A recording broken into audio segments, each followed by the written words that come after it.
حضرت ابو سفیان کے اوپر میرا ایک کلپ، چھوٹا سا کلپ ہے، وہ ہزاروں لوگوں نے دیکھا ہے. مجھ سے سوال کیا گیا تھا کہ حضرت ابو سفیان رضی اللہ تعالیٰ عنہ کا عموماً جب ذکر کیا جاتا ہے تو ان کے ساتھ حضرت نہیں بولا جاتا، ابو سفیان بولا جاتا ہے. تو اس کے جواب میں نے ایک بیٹر ٹروتھ بتایا تھا کہ چونکہ ان کی زندگی کا اکثر پیریڈ کفر میں گزرا ہے، تو جب ہم ان کی کفر کی زندگی کے واقعات ڈسکس کرتے ہیں تو حضرت کے ساتھ تو نہیں کر رہے ہوتے، نہ ہمارے ائمہ نے حضرت کے ساتھ کیے ہیں. ابو سفیان کا قافلہ جا رہا تھا، دوسری طرف سے ابو جہل کا آ گیا، اور وہ اللہ تعالیٰ نے وعدہ کیا سورۃ الانفال میں دونوں میں سے ایک دے گا، تو ابو جہل کے ساتھ مڑ بھیڑ ہو گئی. اس کے بعد بدر میں تو شکست ہوئی، احد کے لیے ابو سفیان ہی سارا لشکر اکٹھا کر کے لایا تھا بدلہ اتارنے کے لیے. خندق میں پھر ابو سفیان آیا تھا. کرتے کرتے فتح مکہ کے موقع کے اوپر جب مسلمانوں کی ڈومیننسی اتنی ہوگی، پھر عباس ابن عبد المطلب کی یاری تھی ابو سفیان کے ساتھ، تو انہوں نے کہا کہ اب بھی تجھے یقین نہیں ہے، اگر تیرے بتوں میں کوئی جان ہوتی تو آج تجھے بچا لیتے، دیکھو محمد کا رب ان کے ساتھ کھڑا ہے، آج وہ فاتح کی حیثیت داخل ہو رہے ہیں، تو تجھے اب ان کے نبی ہونے میں کوئی شک رہ گیا؟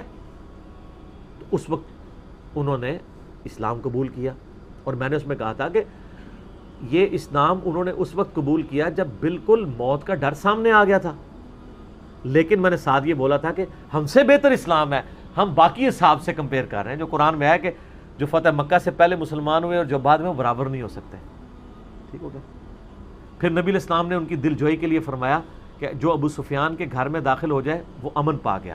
یہ صرف دل جوئی تھی، کیونکہ اس کے آگے یہ بھی الفاظ ہیں صحیح مسلم میں کہ جو اپنے گھر کے اندر رہے گا وہ بھی امن پا گیا. تو اگر مجھے یہ کہا جا رہا ہے کہ آپ اپنے گھر میں رہو تو امن میں ہو، مجھے کیا ضرورت ہے کہ میں 2 کلومیٹر جناب گھوڑے پہ چل کے جا کے تو ابو سفیان کے گھر میں جا کے اپنا لوں؟ جو اپنا دروازہ بند کر لے گا وہ امن میں ہے. ابو سفیان کا نام صرف اس لیے لیا کہ وہ چونکہ وہ مکے کا سردار تھا، نبی علیہ السلام کو اس چیز کا احساس تھا کہ اس کی سرداری تو اب جاری ہے ہمیشہ کے لیے، تو اب ظاہر ہے کہ اس ایک جینس تو انسان میں ہوتے ہیں، تو اب اس کی دل جوئی کے لیے اسے کہا جاتا ہے مؤلفۃ القلوب، جن کی تالیف قلب کی جائے، یا طلقاء کا لفظ بھی بولا جاتا ہے. تو میں ان کو تالیف قلب کروں؟ سر یہ تو کچھ بھی نہیں ہے. صحیح مسلم میں آپ زکوٰۃ والا چیپٹر نکال کے دیکھیں، اوپر تلے 8-10 احادیث آپ کو غزوہ حنین والی ملیں گی. غزوہ حنین فتح مکہ کے بعد ایک جہاد ہوا ہے جو آخری جنگ تھی جو عرب کے لوگوں کے ساتھ ہوئی، اس کے بعد تو پھر رومن اور پرشین امپائر پہ مسلمان چڑھے ہیں. غزوہ حنین کے موقع پر قبیلہ حوازن کے ساتھ جب جنگ ہوئی، اس دوران نبی علیہ السلام کے ہاتھوں ہزاروں مویشی آئے، تو آپ نے 100 اونٹ ابو سفیان کو دیے. 100 اونٹ آج کا بھی سر کروڑوں روپیہ بنتا ہے. 2.5-3 لاکھ روپے کا بھی باٹھا سا لگائے ہیں تو 2.5-3 کروڑ تو بن گیا نا. اچھا 100 اونٹ صفوان کو دے دیے. صفوان کون؟ حضرت بلال حبشی کا جو آقا تھا، جو ان پہ ظلم کرتا تھا، اس کا بیٹا صفوان بن امیہ. اس طرح اور لوگوں کو 100 اونٹ دیے. تو اب جو انصار مدینہ تھے ان میں کچھ نوجوان تھے جو تیز طبیعت کے تھے، ان کا دیکھو اس شخص کے اوپر اپنے قبیلے کی محبت غالب آ گئی ہے. ابھی تو ہماری تلواروں سے قریش کا خون بھی خشک نہیں ہوا، یعنی ہم نے نبی کی خاطر قریش مکہ کے ساتھ اتنی جنگیں لڑی ہیں، اور یہ جو لوگ اب مسلمان ہوئے ان کے باپ دادا کے خون تو ہماری تلواروں کے ساتھ لگے ہوئے ہیں، تو یہ مال غنیمت تو ہمیں ملنا چاہیے تھا، انہی میں بانٹ رہے ہیں. لاجیکلی ان کا اعتراض بالکل درست تھا، لیکن اسلامکلی غلط تھا، کیونکہ نبی علیہ السلام کو تو اللہ کی تائید ہے. قرآن میں ہے وَمَا آتَاكُمُ الرَّسُولُ فَخُذُوهُ، جو نبی دیں وہ لے لو، جو نہ دیں جس سے روک دیں رک جاؤ. یہ مال غنیمت کے بارے میں قرآن میں ہے نا، ویسے آپ اس کو جنرلائز بھی کر سکتے ہیں. تو نبی علیہ السلام پہ اسی وقت وحی نازل ہوئی، صحیح مسلم کے الفاظ ہیں. آپ علیہ السلام نے انصار مدینہ کو بلا لیا، ان کے سینئر لوگ بھی آ گئے. فرمایا تم لوگوں نے یہ بات کی ہے؟ انہوں نے کہا یا رسول اللہ صلی اللہ علیہ وسلم یہ ہمارے کچھ تیز طبیعت کے لوگ ہیں، انہوں نے یہ بات کی ہے. مجھے اللہ نے وحی کے ذریعے بتا دیا. تو آپ علیہ السلام نے فرمایا کہ کیا تم اس بات پہ راضی نہیں ہو کہ یہ دنیا کا مال لے جائیں اور تم اللہ کے رسول کو لے جاؤ؟ ہائے ہائے ہائے ہائے. پھر آپ نے فرمایا بعض اوقات میں جس سے محبت کرتا ہوں اسے کچھ نہیں دیتا ہوں، اور جن کا مجھے ڈر ہوتا ہے یہ کفر میں ہی نہ رہ جائیں یا کفر میں ہی پکے نہ ہو جائیں، اسلام میں پکے نہ ہوں، میں ان کو زیادہ دیتا ہوں تاکہ ان کا دل اسلام کی طرف مائل ہو جائے. تو یہ حضرت ابو سفیان کی گستاخی کون کر رہا ہے؟ نبی علیہ السلام یہ تو یہی کہیں گے نا کہ نبی اسلام کے دل میں کچھ تھا, ان کو خوشی نہیں ہوئی تھی ایمان لانے کی. واٹ نانسنس آپ یہ باتیں کر رہے ہیں. چلے کرنے کی برکت ہوتی ہے, پھر ان کو اور کھول کے بیان کرتے ہیں. میں اور بھی بہت کچھ کھولوں گا, لیکن میں بس اتنا کرتا ہوں کم از کم آپ لوگوں تک بات پہنچے. تو پھر آپ علیہ السلام نے فرمایا کہ اگر پوری دنیا ایک گھاٹی میں چلے اور انصار دوسری میں انصار کے ساتھ ہوں گا, میرا جینا اور مرنا انصار کے ساتھ ہے, اور میں یہاں مکے میں نہیں رہوں گا, میں واپس انصار کے ساتھ جاؤں گا. ٹھیک ہے. اور آپ علیہ السلام فرمایا لیکن مجھے پتہ ہے انصار میرے بعد اور لوگوں کو تم پہ ترجیح دی جائے گی, تم صبر کرنا یہاں تک کہ حوض کوثر پہ آ کے مجھے ملنا. تمہارے ساتھ لوگ زیادتی کریں گے, اور حوض کوثر پہ جا کے کیا ہونا ہے, سحقن سحقن لمن غیر بعدی, ان پہ پھٹکار ہو جنہوں نے میرے بعد دین کو بدل دیا. جن لوگوں نے سارے مدینہ کے ساتھ زیادتی کی ہے, آل امیہ نہیں کی ہے نا. یہ تو امتی امتی والی روایت لے کے آتے ہیں. بخاری مسلم میں 8 حدیثیں ہیں کہ میرے حوض کوثر پہ لوگ آئیں گے, میں کہوں گا اصحابی اصحابی, یہ تو میرے ساتھی ہیں. تو کہا جائے گا یا رسول اللہ آپ کے بعد انہوں نے دین کو بدل دیا تھا. اب میں نہیں بتاتا وہ لوگ کون ہیں, جنرل تو میں آپ کو بتا دیتا ہوں کہ نبی علیہ السلام کی مبارک زندگی کے فوراً بعد جو لوگ منکرین زکوٰۃ بن گئے, مسلمہ کذاب کے ساتھ مل گئے, عرب قبائل بخاری میں آتا ہے مرتد ہوئے. تو مرتد کون ہوتا ہے؟ جو نبی کی زندگی میں مومن ہو, اور جو نبی کی زندگی میں مومن ہو وہ کون ہوتا ہے؟ صحابی ہوتا ہے. قانوناً وہ صحابی تھے, لیکن بعد میں پھر اہل سنت کے ہاں ڈیفینیشن وہ کہتے ہیں نہیں صحابی اس طرح نہیں ہوتا, کچھ عرصہ رہا بھی رہو, پھر مرتے دم تک ایمان میں بھی قائم رہے, پھر یہ ہو. لیکن سر یہ تو بعد کی ڈیفینیشن ہے, جب وہ ہوا تھا اس وقت تو صحابی بن گیا تھا نا, بعد میں مرتد ہوا نا, اس وقت تو ڈیفینیشن میں آ گیا, اور وہی اصحابی اصحابی. اچھا, تو آپ علیہ السلام نے فرمایا کہ تم اللہ کے رسول کو لے جاؤ. تو انہوں نے کہا یا رسول اللہ واللہ ہم اللہ کے رسول کے اوپر خوش ہیں, ہمیں مال نہیں چاہیے, اور اللہ اور اس کا رسول ہمارا عذر قبول کر لیں. تو آپ فرمایا اللہ اور اس کا رسول تمہارا عذر قبول کرتے ہیں, یہ تم نے جو کچھ بات کی تھی وہ عذر ہم قبول کرتے ہیں. یعنی اعتراض تو جینوئن تھا, لیکن نبی کے اوپر نہیں کرنا چاہیے تھا, جذبات کے اندر ہوا. اس میں کوئی اسلام سے یا نبی علیہ السلام سے نفرت نہیں تھی, بلکہ یعنی نبی علیہ السلام نے جو تعلیمات سکھائی تھی اسی کی روشنی میں انہوں نے ایک عدل کے اعتبار سے ڈیمانڈ کی. تو پھر نبی علیہ السلام نے کلیریفیکیشن دے دی کہ بھئی اس لیے کرتا ہوں تاکہ ان کا دل اسلام کے اوپر ٹھک جائے. اور اس سے بھی بڑھ کے آپ دیکھیں, صحیح مسلم میں ایک حدیث ہے, آپ صحیح مسلم میں چیپٹر نکالیں حضرت ابو سفیان والا, ایک ہی حدیث ہے اس کے اندر. حضرت ابو سفیان کی فضیلت میں یہ ایک حدیث آپ کو ملے گی صحیح مسلم کے اندر. اس میں ملے گا کہ حضرت ابو سفیان جب اسلام قبول کر لیتے ہیں فتح مکہ کے موقع پر, تو نبی علیہ السلام سے آ کے ریکویسٹ کرتے ہیں یا رسول اللہ صلی اللہ علیہ وآلہ وسلم, مسلمان تو نہ مجھے اچھی نظر سے دیکھتے ہیں نہ میرے پاس بیٹھتے ہیں. یہ مسلمان انجینئر صاحب کی ویڈیوز نہیں دیکھتے تھے. یہ کون مسلمان تھے؟ صحابہ کرام. کیوں نہیں تھے بیٹھتے؟ بھئی ایک دن میں تو کسی کے دل میں کسی کے لیے محبت تو نہیں آ سکتی نا. جب آپ نے کئی سال پوری زندگی اس کے ساتھ لڑائیاں کی ہوں 22 سال تک, اچانک وہ کلمہ پڑھ لے تو آپ کو پھر ہضم بھی نہیں ہوتا. اور میرے نزدیک اسی موقع پہ وہ حدیث بھی ہے مسلم شریف کی کہ حضرت بلال حبشی, حضرت صہیب اور سلمان فارسی تینوں زہد کے امام بیٹھے ہوئے ہیں, اور ابو سفیان وہاں سے گزرتا ہے. تو وہ کہتے ہیں کہ ابھی تو ہماری تلواروں نے اللہ کے دشمن سے اپنی دشمنی وصول یعنی اس کا بدلہ نہیں اتارا. تو حضرت ابوبکر وہاں سے گزر رہے ہوتے ہیں. حضرت ابوبکر کہتے ہیں تم مکے کے سردار کے بارے میں ایسی لینگویج تو نہ استعمال کرو. لیکن صحابہ کرام کو وٹ بھی تھا کہ یار پوری زندگی لڑتا رہا, اینڈ پہ کلمہ پڑھ لیا, ہم نے تو بدلہ اتارنا تھا اسے. وہ اپنی جگہ جینوئن تھا, یعنی اینڈ پہ آگے پی ٹی آئی جوائن کر لی ہے. آج کے دور میں بات کر رہا ہوں, ٹھیک ہے. تو نبی صلی اللہ علیہ وآلہ وسلم کو جا کے حضرت ابوبکر صدیق نے جا کے بتایا کہ یا رسول اللہ صلی اللہ علیہ وسلم یہ دیکھیں, یہ بلال حبشی کو, سلمان فارسی کو اور صہیب کو ابو سفیان کے بارے میں کیسی بات کر رہے تھے, تو میں نے ان کو منع کیا.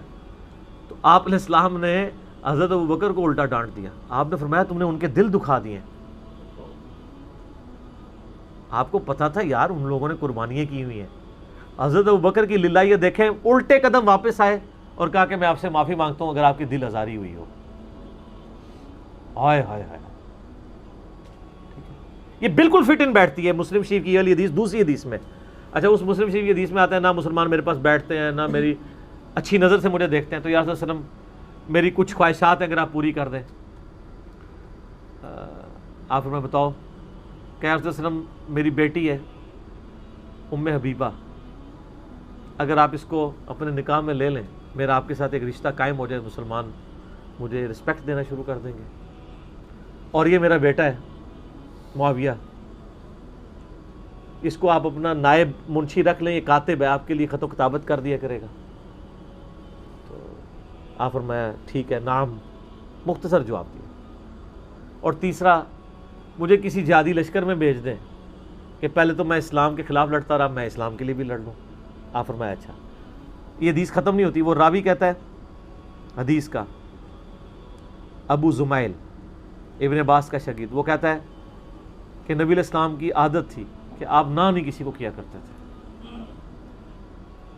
اگر ابو سفیان خود سے نبی علیہ السلام کو یہ ریکویسٹ نہ کرتا تو آپ کبھی بھی یہ تینوں خواہشات اس کی پوری نہ کرتے، لیکن اس نے خود آ کے ریکویسٹ کی تو آپ علیہ السلام نے اس کو شفقت فرمائی کہ چلو یہ ٹھیک ہے۔ یہ وہ کاتب وحی کہتے ہیں جی، وہ وحی نازل ہوئی اور وہ اللہ کی وحی کے ذریعے نبی علیہ السلام نے کاتب وحی لگایا۔ یہ کاتب وحی اس طرح لگے ہوئے ہیں ایک سفارش کے ساتھ ابو سفیان کی، وہ بھی تالیف قلب کے لیے، اور اس میں بھی کاتب کے الفاظ ہیں، کاتب وحی والی حدیثیں علیحدہ سے ہیں، وہ بھی ٹھیک ہیں، لیکن وہ پھر اس کے ساتھ اور بہت کچھ جڑا ہوا ہے، وہ بہت تلخ ہے، آپ متحمل نہیں ہیں اس کے لیے۔ آپ میرا ایک کلپ دیکھ لیں، حضرت معاویہ رضی اللہ تعالیٰ عنہ کاتب وحی، تو میں نے اس میں سارے حقائق کھول کے بیان کیے ہیں، اس کو اسی جگہ پہ کنکلوڈ کرتے ہیں۔ ٹھیک ہو گیا؟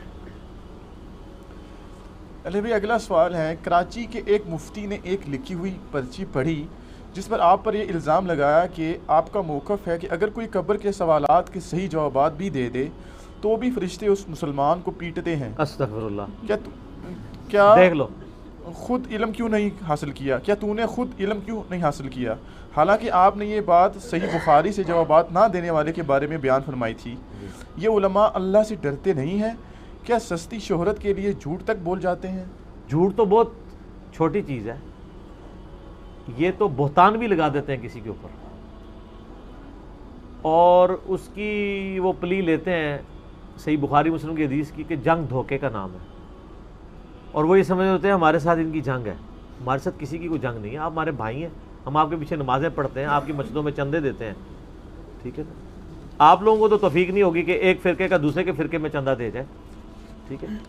تو یہ سب کچھ جو ہے نا وہ اپنے فرقے کی بچاؤ مہم، اور یہ دیکھ لیں یہ کلپ جو اس نے چڑھایا اس میں اس نے ایک لفظ استعمال کیا ہے میرے بارے میں، وہ میں نے کلپ دیکھا کہ باولا ہوا ہے۔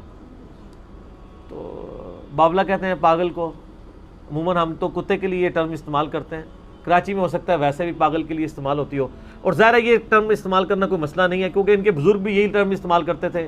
انہوں نے اعلیٰ حضرت کو کہا ہے المفند، المحند علی المفند، ہند کی تلوار ایک سٹھیائے ہوئے بابے کے اوپر، تو ان کے بزرگوں کا تقیہ کلام ہے کسی کو باولا کہنا، ویسے کہتے ہیں ہماری میٹھی زبان ہے، اعلیٰ حضرت کو انہوں نے المفند کہا ہے، ٹھیک ہے نا؟ تو اور اس میں جو کچھ لکھا ہے ماشاءاللہ کہ بھی احمد بریلی ان کی پوری جماعت ایک شیطانی لشکر ہے جو ہم پہ حملہ آور ہو گیا، ٹھیک ہے؟ تو ان کی زبان ہے تو وہ کہتے رہے۔ اس کلپ کے لیے اتنا ہی کافی ہے۔ اس کلپ کے نیچے مفتی صاحب کو جو ان کے اپنے لوگوں نے نیچے جواب دے دیا نا کہ آپ خدا کے لیے پرچیاں پڑھنے سے پہلے نا کلپ بھی دیکھ لیا کریں کہ علی بھائی نے بات کیا کی ہوئی ہے۔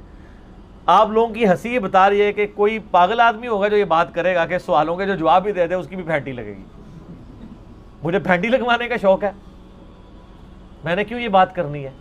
وہ تو بات ہی بالکل ڈیفرنٹ ہے۔ وہ میں نے صحیح بخاری سے بڑی مشہور حدیث ہے، میرے ایک یوٹیوب پہ کلپ ہے بہت وائرل ہوا ہے، قبر کے 4 سوال، 3 نہیں 4، 3 تو سوال ہے نا اور چوتھا اس کی جان ہے۔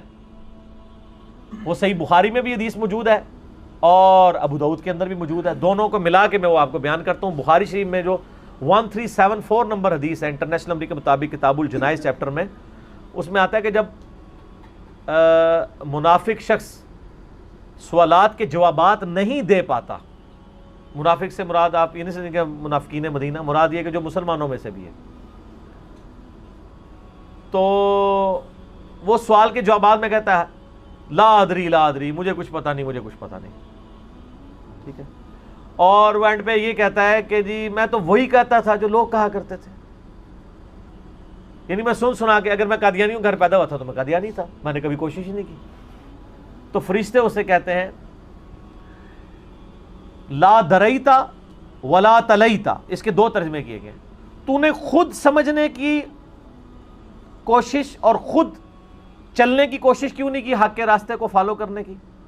اور ایک ترجمہ یہ بھی بنتا ہے کہ تو نے خود سمجھنے کی اور جو لوگ سمجھ کے راستے پہ چل رہے تھے ان کو فالو کرنے کی کوشش کیوں نہیں کی؟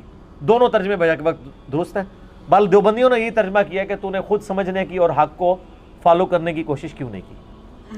کیونکہ یہ جو تلاوت فالو کرنے کو بھی کہہ رہے ہوتے ہیں نا، تلیتا کا لفظ بھی ہے، تو اس پہ یعنی میں نے اس کے بارے میں کہا تھا جس نے خود سمجھنے کی کوشش نہیں کی، اس کو پھینٹی لگے گی۔ اس میں آگے الفاظ ہیں کہ پھر اسے فرشتے ایک ہتھوڑا مارتے ہیں اور اس کی چیخ و پکار جن و انس کے علاوہ تمام مخلوقات سنتی ہیں، اگر وہ سن لیں تو وہ بے ہوش ہو جائیں لوگ۔ اور ابو داؤد میں حدیث ہے کہ اس سے پہلا سوال ہوتا ہے من ربو کا، وہ کہتا ہے ربی اللہ جو مومن ہے۔ ما دینوں کا، وہ کہتا ہے دین الاسلام۔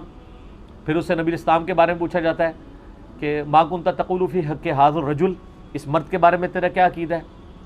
الذی بعث فیکم، جس کو تم میں مبعوث کیا گیا تھا تم میں، تو وہ کہتا ہے ہوا محمد رسول اللہ، وہ تو اللہ کے رسول محمد تھے۔ وہ بریلوی کہتے ہیں نا کہ نبی علیہ السلام قبر میں آ جاتے ہیں، اور دیوبندی کہتے ہیں آپ کی شکل دکھائی جاتی ہے، دونوں ہی غلط کہتے ہیں۔ وہ کہتے ہیں پھر کیوں پوچھے اس مرد کے بارے میں؟ اس میں الفاظ ہے الذی بعث فیکم، اس مرد کے بارے میں پوچھ رہے ہیں جو تم میں آیا تھا۔ اگر وہ سامنے موجود ہوتے تو جواب پتہ کیا کہتا؟ وہ کہتا ھذا محمد رسول اللہ، وہ کہتا ہے ہوا محمد رسول اللہ، تھرڈ پرسن میں بات کر رہا ہے، وہ تو محمد رسول اللہ تھے۔ یہاں ہوتا تو کہتے یہ ہے ھذا، وہ کہتے ہیں ھذا کا سیگا تو ھذا کا جواب بھی تو آگے دیکھیں، وہ عربی اسلوب ہے۔ الذی بعث فیکم، جس طرح کہ صحیح بخاری میں آتا ہے جب عبداللہ بن عمر نے یزید کی بیعت کر لی تھی تو انہوں نے کہا کہ میں نے حاضر رجل کی بیعت کی ہے جو شام میں بیٹھا، حالانکہ وہ خود مدینے میں تھے، وہ شام کو ھذا کہہ رہے تھے 40 دن کی مسافت پہ۔ تو مراد یہ جس کو ڈسکس کیا جا رہا ہے، ھذا سے مراد فزیکلی پریزنس نہیں ہے۔ کئی مدنی پھول میں ساتھ بتا دیتا ہوں آپ کو عقیدوں کے بھی، تاکہ کلیئر ہو جائے۔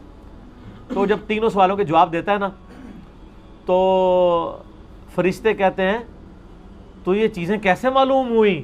قبر کا چوتھا سوال، اسی میں تو قیامت مضمر ہے۔ وہ کہتا ہے کہ میں نے کتاب اللہ پڑھی تھی، میں نبی علیہ السلام پر اللہ پر ایمان لایا اور میں نے ان کے سچ ہونے کی تصدیق کر دی۔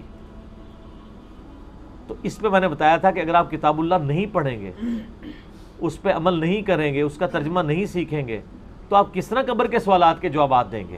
تو ابو داؤد میں یہ حدیث تھی۔ میں نے کبھی یہ نہیں کہا کہ جو جواب دے گا اس کی پھینٹی لگے گی۔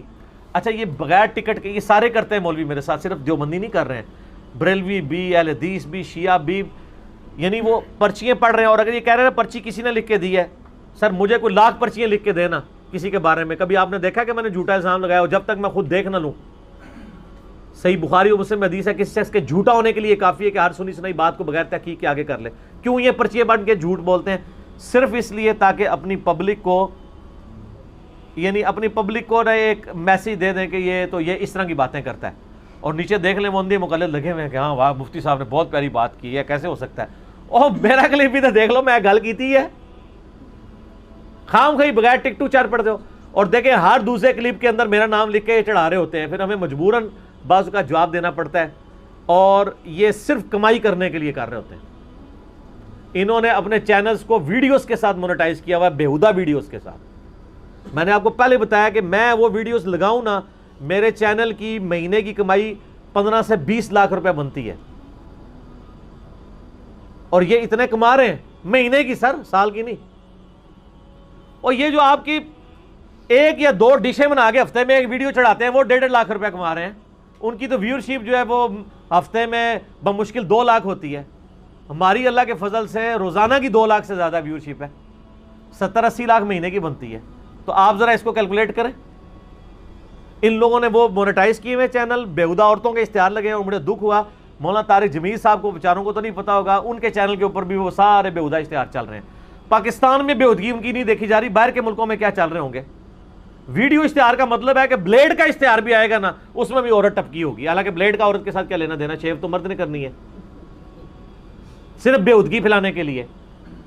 ویڈیو اشتہار میں یہ فتنہ چھپا ہوا ہے کہ اس میں عورت ضرور آئے گی، اور یہ سارے کے سارے فتنے تو یہ ان چکروں میں اس طرح کے جھوٹے الزام لگاتے ہیں۔ میں ان کو بس یہی کہوں گا لعنت اللہ علی الکاذبین، جو بھی جھوٹ بول رہا ہے، اگر میں جھوٹ بول رہا ہوں میں لعنت کا مستحق ہوں، اگر یہ بول رہے ہیں تو یہ لعنت کے مستحق ہے۔ اللہ سے خوف کھائیں اور دیکھا کریں کہ یہ بات میں نے کہی ہے۔ اگر آپ کو ٹائم ملے تھوڑا سا علم بھی حاصل کریں، اور آپ جو ہے نا وہ یوٹیوب کے اوپر جا کے لکھیں قبر کے 4 سوال، ٹھیک ہے نا، تو وہ آپ کو پتہ چل جائے گا۔ پہلے بھی ہم نے کئی ویڈیوز کے ذریعے ان کے اپنے کنٹراڈکشنز واضح کی ہیں۔ آپ نے ہمارا ایک کلپ دیکھا ہوگا جو استواء علی العرش کے حوالے سے انہوں نے ایک عقیدہ جو ہے وہ پہلے المحنت کا اس کا ڈیفینڈ کیا، جب میری ویڈیو آئی تو پھر بیک فوٹ پہ چلے گئے، پھر کہنے لگے نہیں میرا تو شروع سے یہ عقیدہ تھا، المحنت والا عقیدہ تو میں مانتا ہی نہیں تھا، ٹھیک ہے نا۔ تو وہ اس طریقے سے یہ معاملات لے کے چل رہے ہوتے ہیں، اور باقی جو کچھ اس طرح کی حرکتیں کرتے ہیں چیپ تو کرتے رہیں، اس سے سچائی کی آواز تو نہیں دبے گی، ان کو خود ہی نقصان اٹھانا پڑے گا۔ ہمیں بہت فائدہ ہو رہا ہے، یہ مزید ایڈورٹائزمنٹ کر رہے ہیں جھوٹ بول کے۔ سب سے زیادہ فائدہ ہمیں اسی وقت ہوتا ہے جب ہم پہ جھوٹا الزام لگے، تاکہ ہم کلیریفیکیشن دے دیں۔ باقی قبرستان جا کے آپ جنازہ اگر آپ کا رہ گیا تو آپ قبرستان جا کے قبر پہ کھڑے ہو کے بھی جنازہ پڑھ سکتے ہیں۔ بخاری مسلم دونوں میں حدیث ہے کہ ایک بوڑھی عورت جو مسجد نبوی کی صفائی کیا کرتی تھی، جب وہ فوت ہو گئی تو صحابہ نے رسول اللہ کو نہیں بتایا اور راتوں رات جنازہ پڑھ کے دفنا دیا۔ کچھ دن کے بعد نبی علیہ السلام نے پوچھا کہ وہ عورت نظر نہیں آ رہی، تو بتایا گیا کہ وہ تو فوت ہو گئی ہے۔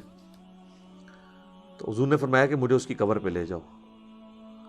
تو اب حضور علیہ السلام کو کسی صحابی نے یہ نہیں کہا کہ یا رسول اللہ آپ تو ہر مومن کی قبر میں جاتے ہیں، تو 3 دن پہلے تو آپ تشریف لے گئے ہوں گے، آپ کو تو پتہ ہی ہوگا کہ یہ مر چکی ہے۔ اس زمانے میں یہ عقیدے نہیں ہوا کرتے تھے، نہ کسی کے دماغ میں ہوتا تھا۔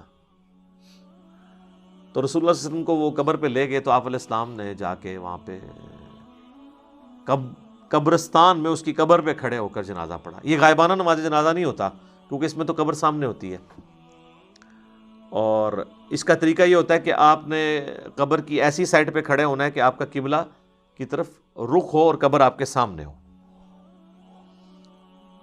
اور پھر آپ علیہ السلام نے واپسی پر فرمایا، مسلم شریف میں ڈیٹیل ہیں، اس میں الفاظ ہیں کہ یہ قبریں اندھیروں میں ڈوبی ہوئی تھی، اللہ نے میرے جنازہ پڑھنے کی برکت سے انہیں نور سے بھر دیا۔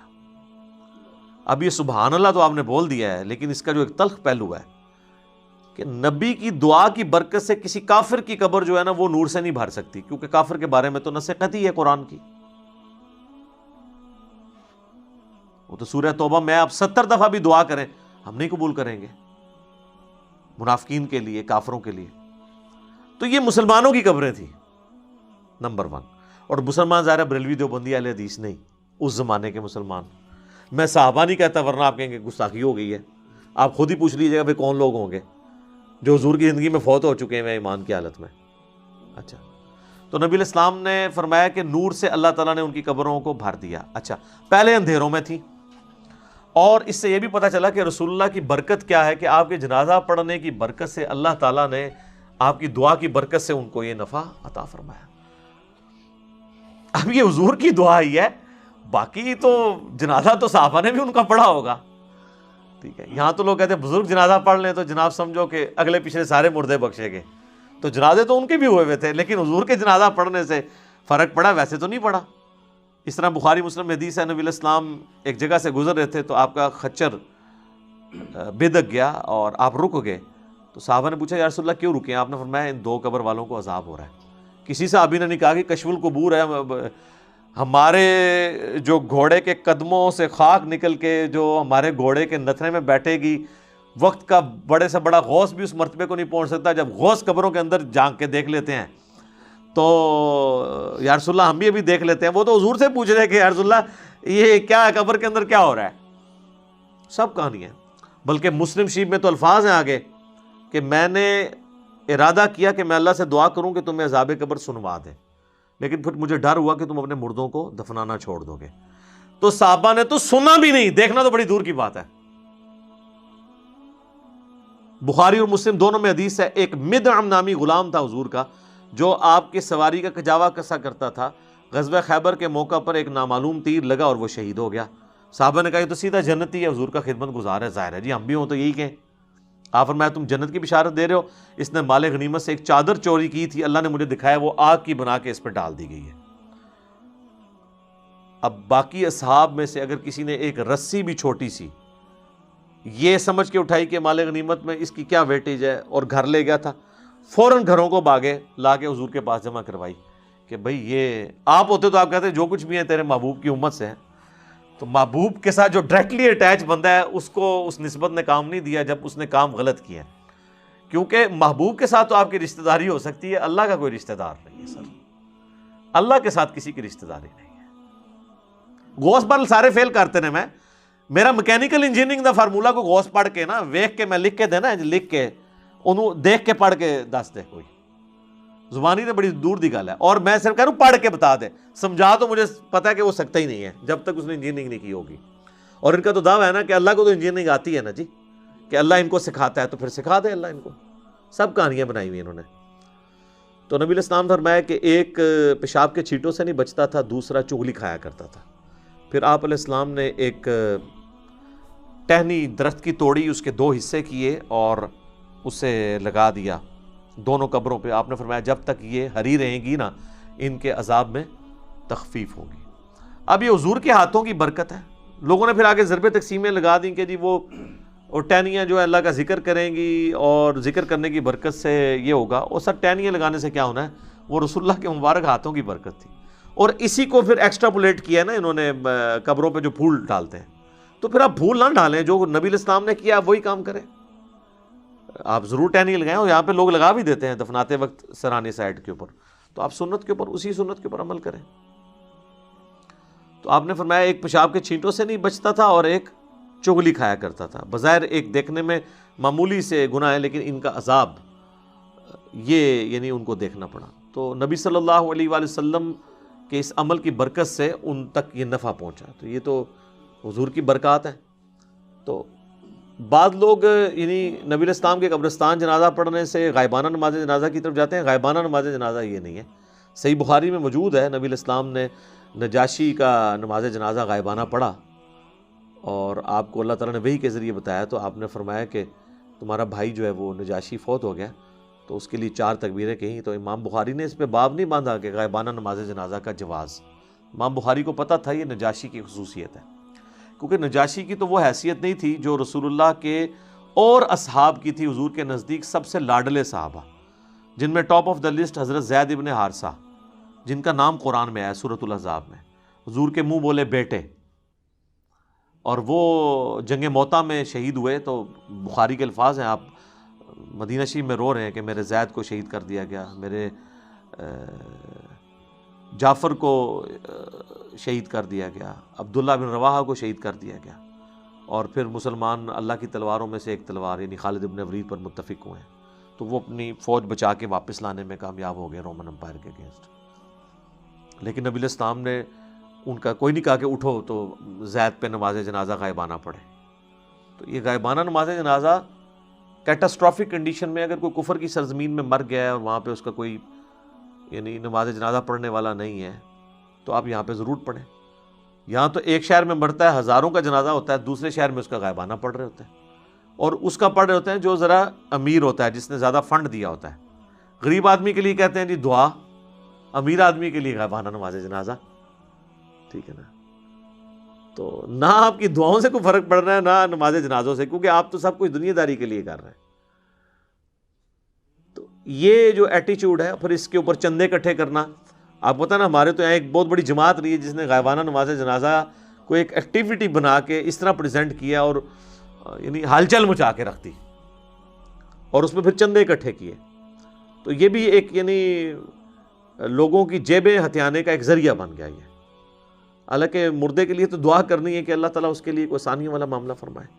اچھا, دفنانے کے بعد اذان دینا بھی کوئی ثابت نہیں ہے. اور اس طریقے سے ہمارے دیوبند اور بریلوی حضرات جو ہے نا وہ میت کو دفنانے کے بعد نا سرہانے پہ کھڑے ہو کر نا سورۃ البقرہ کی شروع کی آیات تلاوت کرتے ہیں اور پاؤں والی سائڈ پہ سورۃ البقرہ کی آخری آیات تلاوت کرتے ہیں. یہ روایت موجود ہے, لیکن یہ روایت جو ہے فیبریکیٹڈ روایت ہے. یہ روایت شعب الایمان امام بیہقی کی کتاب میں ہے, مشکات المصابیح کے اندر موجود ہے, لیکن اس کے اندر ایوب نام کا ایک متروک راوی ہے, یعنی جس سے حدیثیں لینا محدثین نے چھوڑ دی ہوں, ریجیکٹڈ پرسنالٹی. تو یہ یعنی مردود قسم کے راویوں سے روایت کی گئی روایت ہے, اس کی کوئی اصل نہیں ہے. اصل چیز وہی ہے جو میں نے بیان کر دی ابو داؤد سے کہ آپ نے میت کے لیے دعا کرنی کہ اللہ تعالیٰ اسے قبر کے سوالات میں استقامت عطا فرما. اور قبر کے سوال جو ہیں وہ بخاری، مسلم، ابو داؤد، مسند احمد میں رپورٹ ہوئے ہیں. کچھ حصہ بخاری مسلم میں ہوا ہے، کچھ ابو داؤد میں، ترمذی میں، مسند احمد میں. پہلا سوال ہوگا من ربک، تیرا رب کون ہے. دوسرا سوال ہوگا ما دینک، تیرا دین کیا ہے. تیسرا سوال ہوگا، ترمذی میں تو الفاظ ہیں من نبیک، تیرا نبی کون ہے. بخاری میں الفاظ ہیں ما کنت تقول فی حق ھذا الرجل، تو اس مرد کے بارے میں دنیا میں کیا کہا کرتا تھا، یا تو کیا کہے گا اس کے بارے میں. وہ کہتے ہیں جی نبی علیہ السلام کی شکل مبارک دکھائی جاتی ہے اور پوچھا جاتا ہے اس مرد کے بارے میں. تو یہ حاضر رجل، وہ کہتے ہیں حاضہ کا مطلب تو ہے کہ وہاں پہ موجود ہوں گے. سر اگر حاضہ کا مطلب وہاں پر موجود ہوں گے تو اس کے جواب میں یہ تو نہیں ہونا چاہیے ہوا محمد الرسول اللہ. ہوا تو پھر جو ہے وہ تھرڈ پرسن کا صیغہ ہے، ہونا چاہیے حاضہ محمد الرسول اللہ. تو اس کا جو ایک طریق ہے مسند احمد اور سنن ابی داؤد میں، اس میں الفاظ ہیں اس مرد کے بارے میں تیرا کیا خیال ہے، الذی بعث فیکم، جس کو اللہ نے تم میں مبعوث کیا تھا نبی بنا کے. یہ نہیں کہ یہ جو قبر میں آپ کے سامنے آئے ہوئے ہیں یا کوئی قبر میں تصویر دکھائی جاتی ہے، یہ بالکل جھوٹی بات ہے. تو یہ 3 سوالات، اور ایک چوتھا سوال ہے جو میں نے ایکسپلور کیا تھا جس کی وجہ سے کافی ہنگامہ کھڑا ہوا کہ قبر میں 3 نہیں 4 سوال ہوں گے. وہ چوتھا سوال جو ہے وہ مؤمن کے لیے اور منافق کے لیے ڈیفرنٹ ہوتا ہے. وہ بخاری میں بھی ہے، سنن ابی داؤد کے اندر بھی. مؤمن جو ہے وہ تینوں سوالوں کے جواب دیتا ہے تو فرشتے چوتھا سوال کرتے ہیں کہ تجھے کیسے پتہ چلا. تو وہ کہتا ہے کہ میں نے اللہ کی کتاب پڑھی اور نبی علیہ السلام کے نبی ہونے کی تصدیق کی. تو اللہ کی کتاب اگر پڑھی نہیں ہوگی تو تصدیق کیسے کریں گے؟ یہ کتاب پڑھیں گے تو آپ تصدیق کریں گے نا. تو اور منافق کہتا ہے ہائی ہاتا لا ادری لا ادری، ہائے افسوس مجھے کچھ پتہ نہیں. تو فرشتے اس کو کہتے ہیں کہ تو نے خود پڑھ کر سیکھنے کی، سمجھنے کی کوشش کیوں نہیں کی، یا کسی ایسے شخص سے پڑھنے کی کوشش کیوں نہیں کی جسے ان چیزوں کا پتہ تھا. دونوں معنی درست ہیں. تو جب تک آپ خود اللہ کو سیریس نہیں لیں گے آپ سچائی تک پہنچ نہیں سکتے. تو اس لیے میں نے کہا تھا قبر میں 3 نہیں 4 سوال ہونے ہیں، اور چوتھا سوال جو ہے وہ تمام سوالات کی جان ہے. اگر زندگی میں پتہ چل جائے تو پہلے 3 سوالوں کا جواب کے لیے تیار ہونا آپ کے لیے آسان ہو جائے گا، ادروائز تو مشکل ہو جائے گا.